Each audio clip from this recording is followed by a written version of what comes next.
Gettin geek. Gettin geek. Gettin geek with Danny Allen. Gettin geek. Gettin geek. Gettin geek with Danny Allen. Alright. Wow. That was quite the introduction. I am your host, Danny Allen. This is episode 11 of Gettin Geeked with me, your boy, Danny Allen. On today's episode, lots of things are going on in the horror realm of cinema. Lots of things. D23's coming up next weekend. We got DC Fandome? Question mark? Canceled. We've got Scream 6. Paramount Plus and Showtime are merging. Aquaman 2 is clown work. And Beverly Hills Cop Axel Foley. Not 4. Axel Foley. They're going the Top Gun Maverick route. Let's get into this stuff. DC Fandome is canceled. David Zaslav himself again, swinging that axe. Swinging away. The axe of Zaslav. I'm axing content. I'm taking away movies. DC movies. Batgirl's canceled. You know what? He's like, you know what? Not this year. We're good. You guys have seen enough of Black Adam and Shazam. I think you guys are good for now. That's what Zaslav's thinking. Nah. He's like, we just got Dwayne Johnson. You know? We just got Dwayne Johnson at Comic-Con. We don't need to do Fandome this year. We're good. Zaslav. So what do I think of DC Fandome getting canceled? I liked the idea of DC Fandome. I loved that we're getting exclusive content streamed, panels kind of thing streamed. I just think the execution has been overall lackluster, just simply because there's a lot of filler. A lot of it, like they had like NBA players promoting their merch at DC Fandome, and that's not why DC fans are watching. We want the exclusive interviews with the cast. We want teaser trailers. We want cast announcements. We want the goods. Like, Fandome was like an all-day thing. And out of it, I think there's maybe 30 minutes worth of content that's like really cool. So that's like a huge problem. I think, like I said, the idea of a DC Fandome is a great idea. I just think they should retool it, work on it. I know that D23 is streaming their event. So it just depends, like, what do you want out of an event like this? Do you want hosts taking up a bunch of the time, just with words, like, we get it. They need to transition every scene smoothly as possible. I just think they're maybe relying too much on the hosts to keep the audience involved. Like, we're not here for all that. We just want the panels and the teasers and the announcements. So all this kind of show, they want to make it like a show, like an event. Like, I don't think it should be handled that way. Just get to the good stuff. Quality over quantity. I don't care if it's 8 hours. If it's 8 hours of whackness, or only 7.5 hours of filler, and then we get like 30 minutes of announcements. That's like, dude, people have things to do. Like, we don't, get to the fucking point. What do you guys think about DC Fandome getting canceled? Are you guys upset about this? Even though we just had Comic-Con, but Marvel's at Comic-Con, and then Marvel's also going to be at D23, so it's understandable that people wanted this DC Fandome event to kick off this year. I just think they are going back to the drawing board a little bit. I think they're retooling everything, just so it's a smoother event for us, which the fans, because a lot of people were complaining about, the lackluster presentations and the way it's filler, and it just wasn't the best that it could be. And I think that now that Zaslav and Discovery is involved with Warner Brothers, I think they want to revamp everything, not just Fandome. Like in every department, it's their own way of doing things. So I can totally see how they want to change it and revamp it in their own way. So changes isn't always good, but change could end up being like super good, like super great. What do you guys think about DC Fandome getting canceled? It is what it is. It's just frustrating. I can totally see why Zaslav wanted to go in there and just. Anyways, enough of this DC Fandome talk. It's canceled. Better luck next year. Coming up next, D23 Predictions. Disney 23, the event. Marvel's going to be there. Lucasfilm's going to be there. There's Fantastic Four news.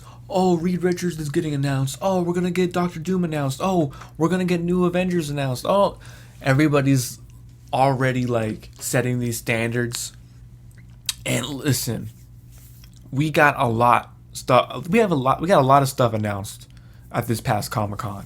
So, I'm not getting my hopes up. There was a few spaces that were left blank. I don't know if they're going to fill all those spaces right now.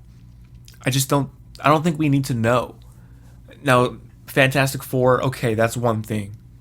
We already have the director got leaked or whatever, and they really want to get moving on this Fantastic Four. But as far as like X-Men goes, I don't think we're getting any kind of X-Men news. Yeah, well, so we're gonna get like Armor Wars probably, because we already know that's in the works. I don't know about New Avengers, even though we have a bunch of Young Avengers running around. I just don't know if that's what they're gonna focus on this year. It seems like a next year kind of thing. I'm not really expecting too many huge announcements. We probably will get the Fantastic Four news. The most I'm willing to bet they'll bring out the cast and the director. I think that's going to be it as far as big announcements. Fantastic Four. And then we might get some other like teasers for stuff we already know that's coming out. And maybe like another Black Panther type of thing. What else? The Marvels. We might get a look at the Marvels, like stuff like that, like the stuff we already know that's coming out. That's what they're going to focus on. Don't get your hopes up for an X-Men announcement, Wolverine cast. Don't expect any of that. You can definitely expect some Fantastic Four stuff. So what do you guys think about D23 this year? We got the Marvel stuff. Let me talk about Star Wars. Same thing. Their movies are all over the place. They have nothing in the works right now for the movies. I just think they're gonna focus on like Ahsoka. The Bad Batch 2 is already coming out. They might drop a teaser because Bad Batch's release date got pushed, so they might drop a new Bad Batch season 2 trailer. Maybe with a new date to announce it, because we have Andor coming up, and I don't think they want Andor to overlap with the Bad Batch. As far as live action, the Acolyte, we can get a teaser for the Acolyte. I don't even know if they started shooting the Acolyte. We could get Andor's already going to be out, so that's out. The Skeleton Crew from John Watts, we might get some concept art or something. That's my guess. Mandalorian season 3 will probably get the trailer that wasn't shown to the public. That's going to be out. Ahsoka teaser that was already shown, that might get released. Same kind of thing. They're going to play it loose. They're close to the vest. They're not really ready to announce a bunch of movies right now, especially after the way Obi-Wan was received. They might announce something with Taika. I don't even think they're going to do it, to be honest. Imagine like Rian Johnson comes out, I'm doing a trilogy, and that's like the only thing they announce is like Rian Johnson's doing the trilogy. People would freak out. What do you guys think is going to get announced at the Marvel panel, at the Star Wars panel? Let me know. Am I playing it too modest? Do you think they're going to announce a bunch of more stuff, like a bunch of different characters and movies and like TV shows, what do you think is like? How far are they gonna go with the announcements? Comment below and let me know. Coming up next, our third topic today: Hellraiser. Hellraiser reboot. It's happening, and we got the horn guy out there because he knows that Hellraiser is coming to Hulu. Now Hulu kicked ass with Prey, but was that like a one-time deal? I'm very skeptical about Hellraiser. Ever since the first like 2 or 3 came out, it just really went all over the place. You know, the story always maintained a certain kind of flow and narrative, but they never really. And then they did that reboot or the remake or something with a different actor that bombed. It's just Hellraiser. I put in this category. It's not as good as Jason or, you know, Freddy. Scream's better because the narrative flows more and there's more of a flow, a continuity. And there's definitely continuity with the Hellraiser movies. It's just kind of like an anthology type of thing because every movie has a different group of people, and you know sometimes the cast was always there though. Like the Cenobites, I don't know if there was like different Cenobites, I think, with different actors playing them. I'm assuming. I'm not too like I don't know Hellraiser like I would know a Nightmare on Elm Street or something like that. It's like reminds me of like the Saw movies. They're like really gory and shit. So if you're not really into the gore side of horror, steer clear of the Hellraiser franchise because they don't hold back. I wouldn't say they're great movies, but their ideas were cool, and each one is different. Like I would say, who else does that differently? Like some franchises, every movie's kind of the same thing, repackaged. Hellraiser manages to flip the script every once in a while and change things up. And that's why I think when you do like a Jason in space, it doesn't work as well because people just want Jason in Camp Crystal Lake. They don't want him to expand beyond what was already established. And I think with horror, people are holding those characters to more of a higher standard. So getting too wacky and creative sometimes could be a detriment to the character in some people's eyes. Like they don't like that Freddy Krueger is funny towards the back half of his character arc. I know that Robert Englund, he liked playing the character up. He didn't always like to play him serious because as an actor he wants to try different things with Freddy, so that's totally understandable. And then you have the 80s setting, and that's just gonna turn it up to 12. You know what I'm saying? Like, so I totally get where Hellraiser wants to do like a reboot. It's not the same actor from the originals, so, and he hasn't been back for a while. I just think that people that are diehard Hellraiser fans, it's like a small niche community. That's why it's on Hulu. Like it doesn't have the global appeal of a Nightmare on Elm Street. I just don't know if they're going to accept this version of Pinhead or not. I'm keeping my mind open on it because I'll watch it. I'm a horror fan. So, and if the cinematography is dope and if the acting is dope, kind of off. I saw the trailer for, off topic here, I saw the trailer for Winnie the Pooh, Blood and Honey, and the horror stuff looks cool, like good, and the cinematography looks good, but the actors they have, it just seems like it's a college movie or something, like a not a fan film, but like a student film. I don't get the vibe. It's like it reminds me of those Killjoy movies with the clown, like real like B movie, like real bad B movie type acting, like, and that's what I get from the Blood and Honey trailer, and maybe they did that on purpose. But with Blood and Honey, I'll come back to the Hellraiser thing in a second. With this Winnie the Pooh thing, I like the concept that Christopher Robin like abandons them, and then he comes back, and they're mad as hell. That's a great concept. The execution is what I'm worried about. if it's going to be 80s schlock, make it look like it's going to be 80s kind of thing. It just looks like they miscast, probably. I don't know. Something about it, the trailer was off. It kind of reminded me of the Terrifier movie. You know, you have like Art the Clown. He's a really menacing presence in the movie. But the problem with Terrifier, there was no story behind the movie. The script. I'm not one to criticize another person's, writing or whatever. But when it's just obvious, they're relying on like the gore factor, and the kill scenes are more important. Like, oh, we're gonna have this set with this thing happening.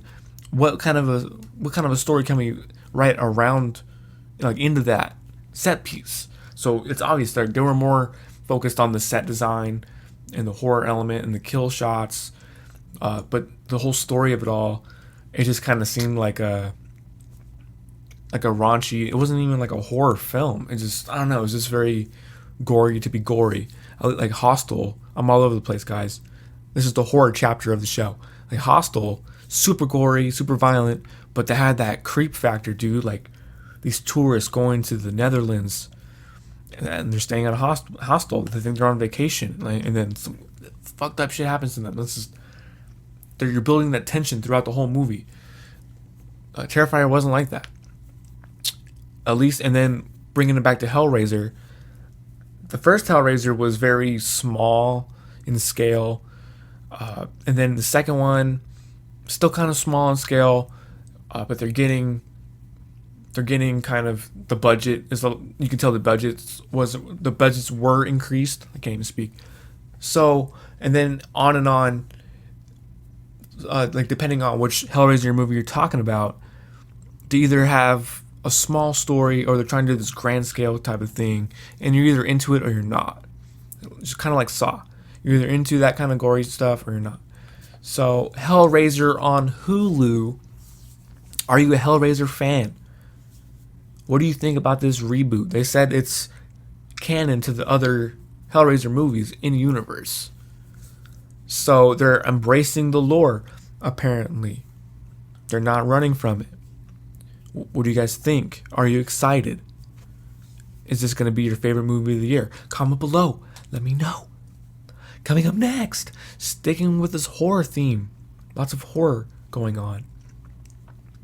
Scream 6 has wrapped production. It's in the can. It's finished. Now they got to edit the movie, do the ADR, score it, post-production effects. What kind of effects can you have in Scream?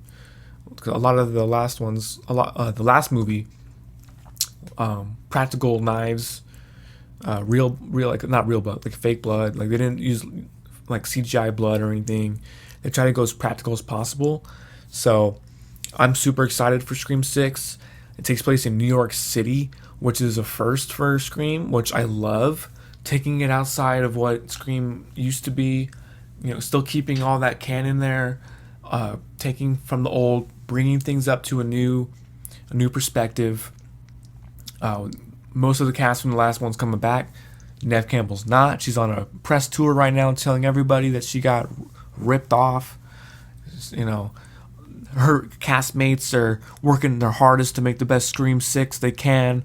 And then Neve Campbell's over here on a press tour just talking shit, bro. Just bashing. It's like, dude, you gotta do that now? They're already filming the movie. And you're gonna try to leverage the fans now? While your castmates are trying to make the best movie possible? What? Courtney Cox signs on? And you're gonna bash the cast? Because talking down on the movie, you're bashing everybody involved with the movie. We get it. You wanted more money. We get it. Your agent or your manager, y'all didn't work out the deal. Like, it is what it is. Why didn't you press harder after Scream 5 came out? Why wait until they're in the middle of filming this movie and all the fans you're stirring up the fans, and then it's causing chaos within the community because you want to get some press about it. And I don't understand why you would choose to do that now, when it's not like, okay, we're going to give her the money and now we're going to start filming again. It's like, dude, the wheels were already turning. That ship has sailed. They're not going to just throw you in the middle of the shoot. I don't know.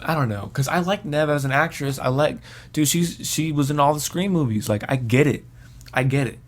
Those movies aren't as successful as people want to think. Like, there's a reason why they took so much time between Scream 3 and Scream 4. They thought Scream was finished. Nev didn't want to come back for Scream 3. She was barely in Scream 3. They had to write around her. That's why she's alone most of the movie. And it affected the project. So if not including Nev makes the movie better, and her part wasn't that big in this one, and they wanted to tee her up for the 7th one or whatever, and Nev didn't want to do that, that's her prerogative. But don't let her not being in the movie affect like the way you're watching it, because you still got Courtney. She's the tie, and then Hayden Panettiere's back. There's just a bunch of heavy hitters still in this movie, and I don't think that Nev putting it down right now is like a good thing. Like, and I get it. She wants her money. Everybody wants their money. I'm not against getting bags, but dude, there's a time and place. Let fans be hyped for Scream 6. The picture came out today. Scream 6 wraps all the whole cast and crew's there, and then I just think about, oh yeah, and then Nev's over and somewhere else talking shit about those people, and like, it just rubs me the wrong way. What do you guys think about Scream 6 wrapping production? What do you think about Neve Campbell bashing it literally throughout the whole production time? Since Scream 6 started filming till now, Neve has not stopped talking about not getting paid, and she wants Tom Cruise type of money. She thinks she's the Tom Cruise of horror for some reason, like she's Vin Diesel, when all of Scream hasn't made like $1 billion. When you got when you have like Fast and Furious movies making $1 billion each, these budgets on these Scream movies aren't that much. $20 million for a Scream movie only covers so much. Film locations, you have an ensemble cast that you have to pay. So if she's getting like if you have $20 million, let's just say this, Neve wants 5 of it, and then Courtney wants what, 2? What is the breakdown there? And then you have 6 other younger cast members in their 20s just getting started. What are you going to give them? $250K? How much? Okay, so that's like 4 cast members for $250K, and I doubt they're getting $250K. That's $100,000, right? No, that's $1 million. $250K times 4 is that's $1 million. So I don't understand people thinking like, oh, Ned deserves more. It's like, dude, there's only so much budget to go around. You're gonna give her $10 million. The budget's $20 million. She wants $10 million. How does that work? She wants more points on the back end. Well, dude, how much money are these movies making? What is Courtney Cox like? Are you and Courtney have equal pay? Like, what's going on? We don't really know. We don't know who's getting paid for what.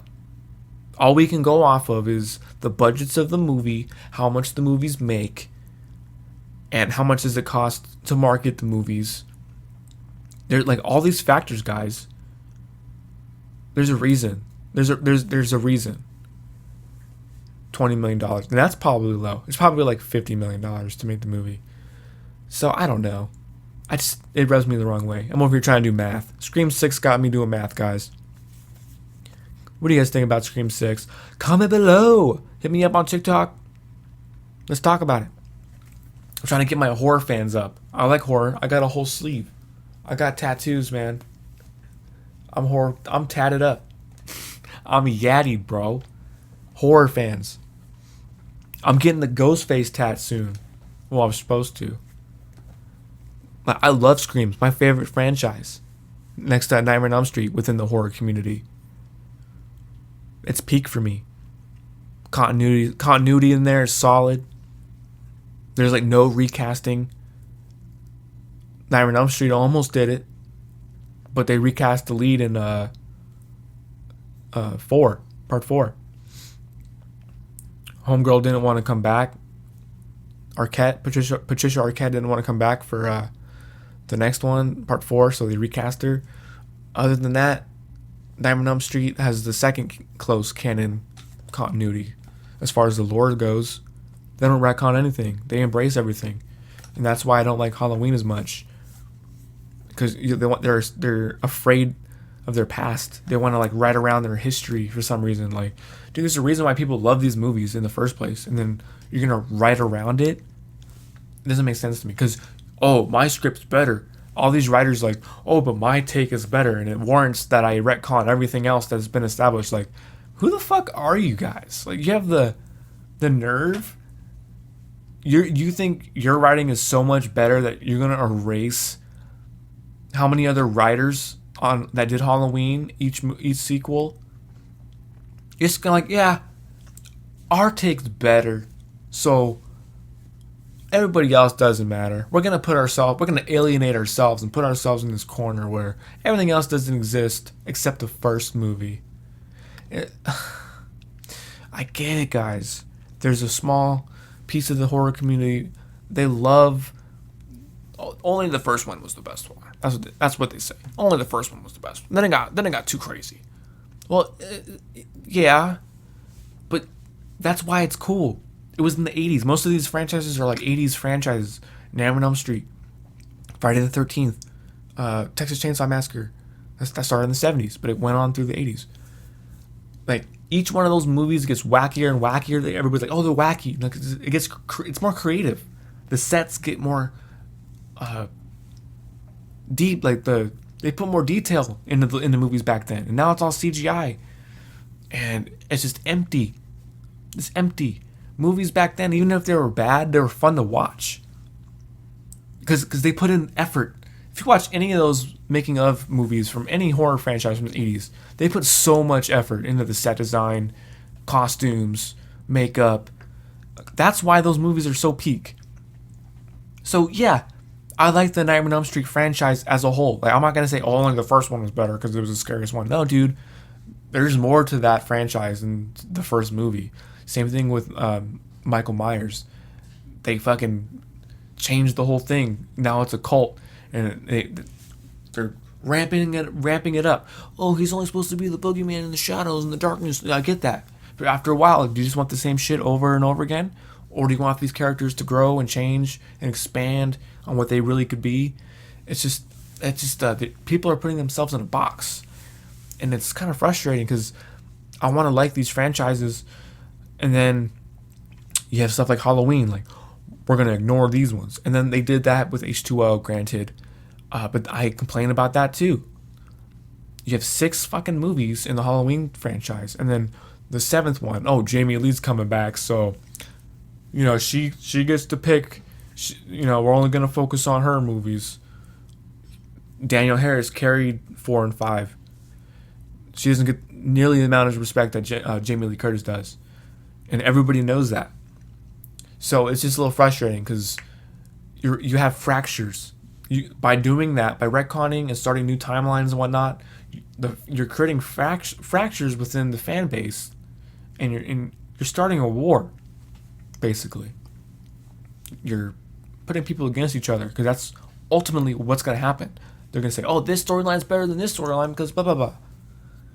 It's like, bro, just keep it one story and continue and grow the story like Scream, like Nightmare on Elm Street. What is going on with the horror community? Comment below and let me know. Coming up next, Paramount Plus. You guys got Paramount Plus? They are going to be merging with Showtime. And I think it's $8 a month now, $9 a month for Paramount Plus. It's going to cost $15 now. Some people might love that, might hate that. Showtime's fine, and I was off and on with Showtime. Weeds, House of Lies, Californication, Shameless, Dexter. That's probably like all they got on Showtime for me. I'm probably forgetting a couple. Does that warrant another $5 a month for those shows? For you to be able to watch those shows? You may be the judge. I don't watch anything on Showtime right now. The last thing I watched on Showtime was Dexter New Blood. And it was good. The ending, we can talk about it. I think I might have did a video on the Dexter New Blood. I didn't mind the ending. I thought it was a little rushed. But I like the way it ended, ultimately. But when it comes to Paramount Plus, they weren't that good. But now they got some banger content. The Offer, Making of the Godfather, it's on Paramount Plus. And they have all the Godfather movies on there. All director's cut. The Beavis and Butthead's on there now. The Reboot. It's fucking hilarious. They came back, and this is why Beavis and Butthead is dope. They were in the 90s, then they went away. Then they came back in the early 2010s for like a year or two, and then they went away. And now they're back in this decade. I love it. And I don't know how many seasons this is gonna get. I'm just gonna enjoy what I'm given. And we got the movie, Do the Universe, which was fucking hilarious. Mike Judge is on one. Just give him all the money. He's saving Paramount Plus, in my opinion. That's worth the subscription alone. You don't even need Halo. I didn't even finish Halo. It was boring. And I'm sad to say that. I'm not the biggest Halo fan. I've played the first Halo and then a few of the sequels multiplayers. I'm not the biggest Halo fan. The fantasy elements and the action was dope, but the story was just not bringing me in. It was just super slow, and they kept doing the whole flashback thing, like, who am I really? Oh, I'm seeing this place with this artifact. Oh, that was the whole season, dude. What are you doing? So yeah, you don't need Halo for Paramount Plus. Sonic movies are on Paramount Plus. But yeah, there's not too much on Paramount Plus, like Top Gun. I'm still waiting for Top Gun Maverick to go on Paramount Plus. I still haven't seen Top Gun Maverick, and I'm not going to buy Top Gun Maverick. I'm going to wait until it's on Paramount Plus. So, what do you guys think about these services merging? I like this because ultimately all these services are going to be combined. I think I talked about this last week. Hulu is going to combine into Disney Plus by 2024. It's already rumored. And I think ESPN is also bundled, so I don't know if they're going to merge that with Disney Plus. And HBO Max and Discovery are merging. So it's only a matter of time before we get 3 streaming services and then Netflix or whatever. I like it because that's just money management wise. I don't have too many payments. It's like one bundle kind of a deal, you know? And it's all in one place. I don't want 8 different streaming services. I don't need it. I don't need a Showtime streaming service. They only have like fucking 5 different shows and then their back catalog or whatever. And I only like a handful of those shows. So, but I might be in the minority. I don't know. Is Showtime like your favorite channel streaming service add-on? Because you get that added on to everything. They're never like, oh, and it's included. No, you get to pay for Showtime. I don't know. I've been more geared towards HBO, their stand-up stuff, Game of Thrones, Sopranos, and stuff like that. And then Showtime was like this on and off type of thing. Californication was going on, and I was watching House of Lies here and there. I didn't finish House of Lies. And then Weeds I was watching like regularly, and then Shameless was dope. But after a while I didn't have Showtime, and I had to watch Shameless like after the fact on Netflix. So it's just weird. It's just we're in a weird time for streaming. People are saying we're still in the infancy of streaming. I think we're a little bit past the infancy of streaming. That reminds me of like the Wii, when you can get Netflix on like your Wii, and you do it that way. So, and then there's like a bunch of indie movies on there. So I don't know. It's weird. Do you guys like all these streamers being separate, or do you want it to be more combined thing? Comment below and let me know what you guys think about all this stuff. It's getting crazy out there, guys. I talked about DC fandom earlier, and then we got news yesterday. What's his name? Black Manta? Abdul Mateen? Yaldul? I don't know his name, guys. Mateen. He was the Candyman. Let me know what his name is in the comments. Yabdul? Is his name Yabdul? Let's go with a Y and then there's a duel in there. Sorry, guys.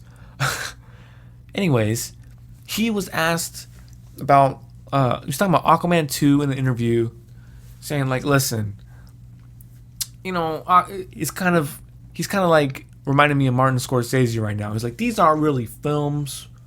Those are just roller coaster rides, like entertainment. Aquaman 2 guy, Black Manta says, oh, Aquaman 2 is like clown work. It's like clown work. Meaning, he doesn't have to, it's not as deep. That's what he means by saying that. It's like clown work. It means it's like a show, it's like for show type of thing. It's not something that he has to think about. It's not something that he has to, it's not something that he's like going method for. Basically saying Aquaman 2 is schlock. And it's not The Godfather. Here's your problem, bro. Aquaman 2 could be The Godfather. James Wan just may not want to do that.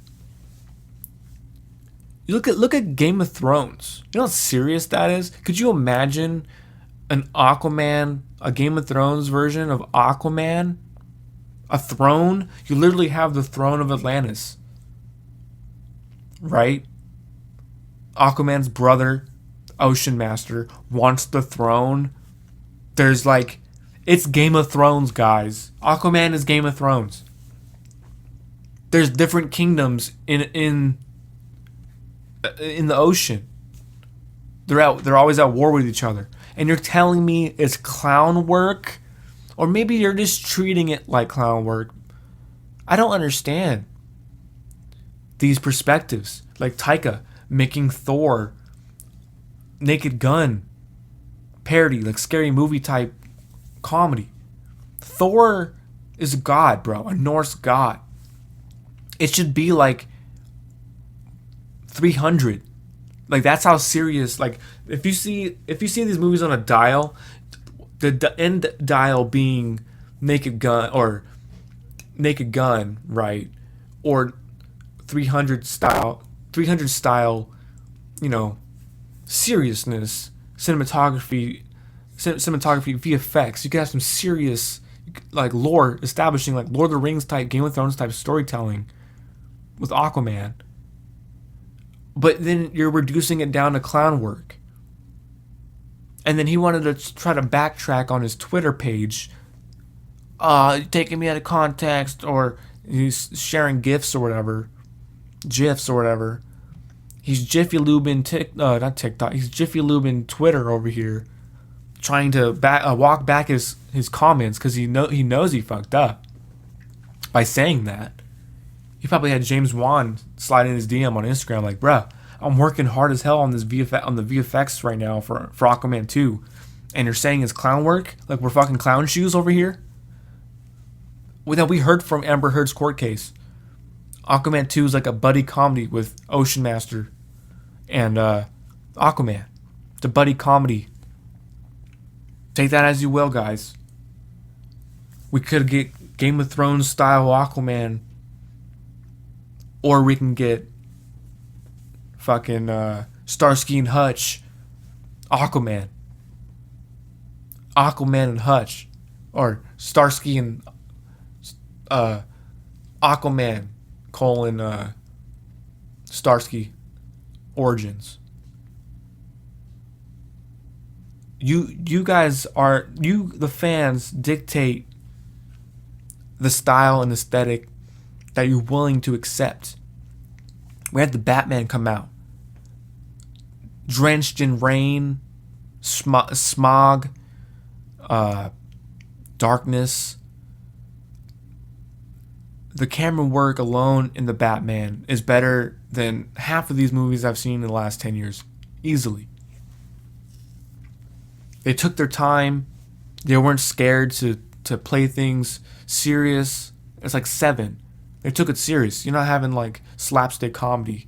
So you guys accept what you're willing to accept when it comes to Aquaman. And the standard you're willing to set. Granted, the first Aquaman established that it was humorous. That's what they wanted to do. They had the octopus playing the bongos, which was in the comics. Okay.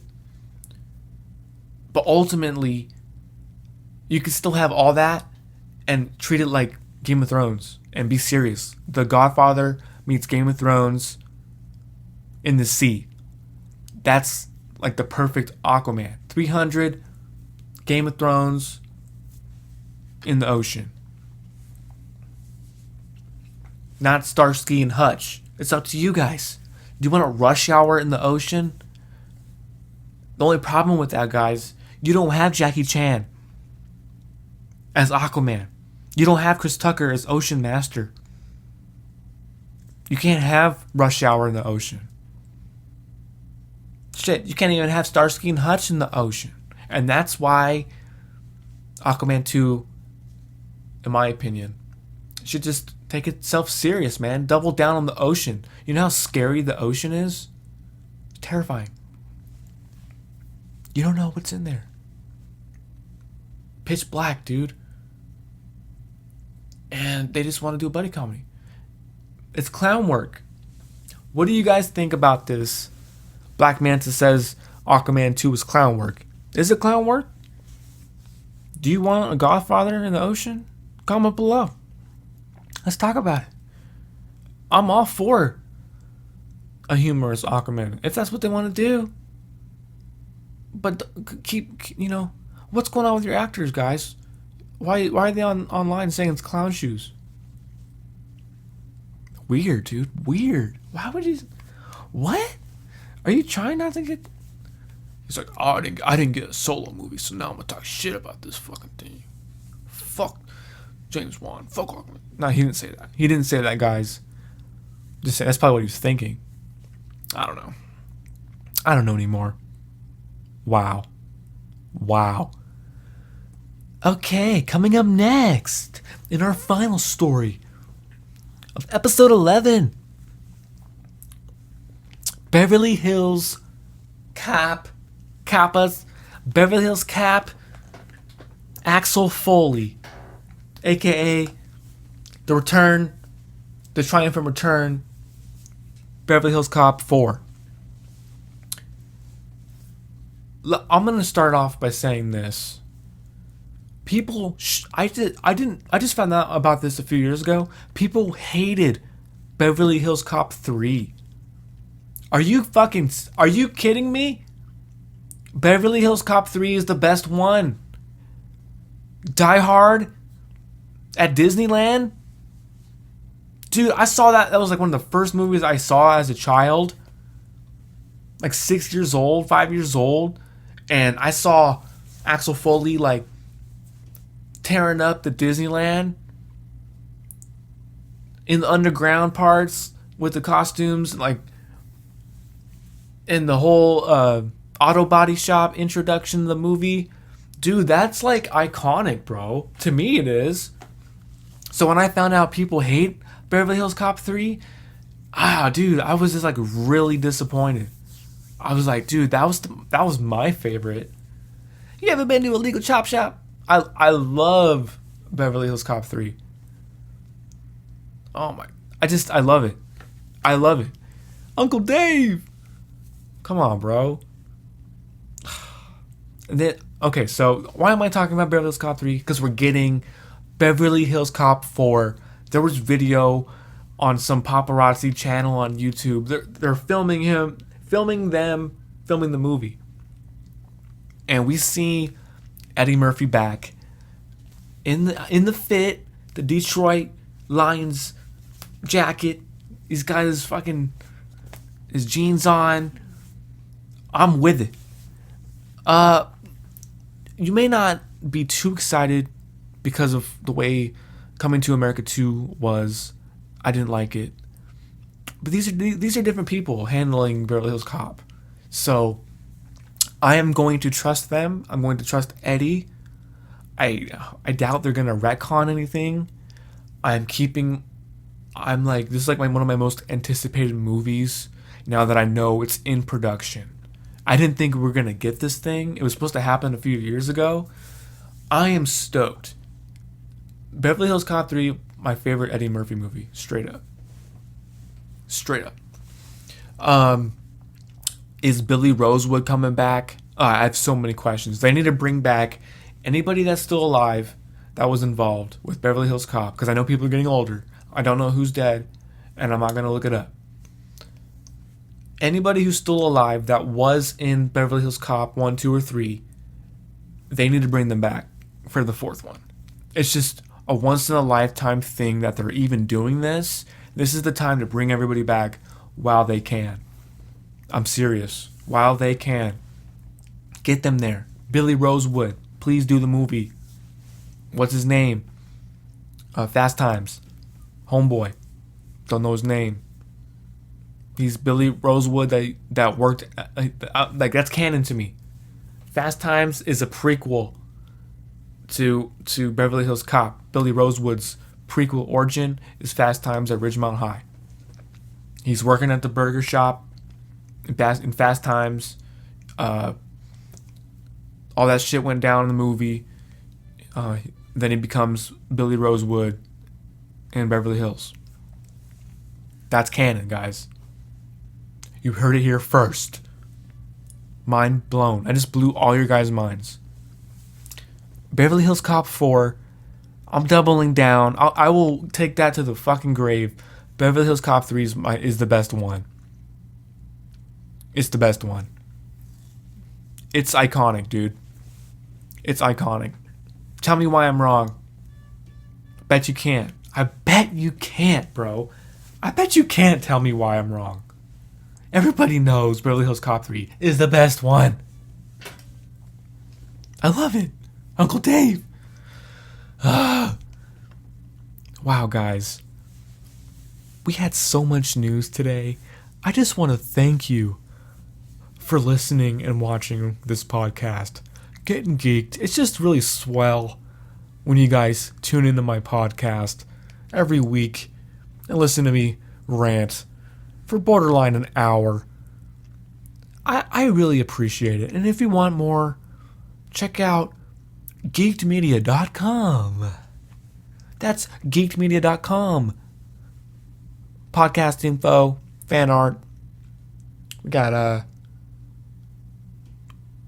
concept art, posters, all kinds of stuff on there. geekedmedia.com. If you want to find me on TikTok, you can find me there too. MTV Danny. Boom, boom, boom, boom. Instagram, Twitter, YouTube. Yeah, let's converse. Let's have a conversation. Let's do it. You wanna go to war? You wanna go? You wanna tell me why? You wanna tell me why Beverly Hills Cop 2 is better than Beverly Hills Cop 3? Tell me. Tell me why. I bet you can't. I bet you can't. I bet you can't, bro. Oh, you cannot. Let's go to war. Let's converse. DC Fandome, D23, Hellraiser, Scream 6, Paramount merger, Aquaman meets The Godfather is clown shoes. Get your shine box. Beverly Hills Cop 4. Get your shine box. You're listening and watching Getting Geeked with your boy Danny Allen. Episode 11. Go fuck yourself. Getting geeked. Getting geeked. Getting geeked with Danny Allen. Getting geeked. Getting geeked. Getting geeked with Danny Allen.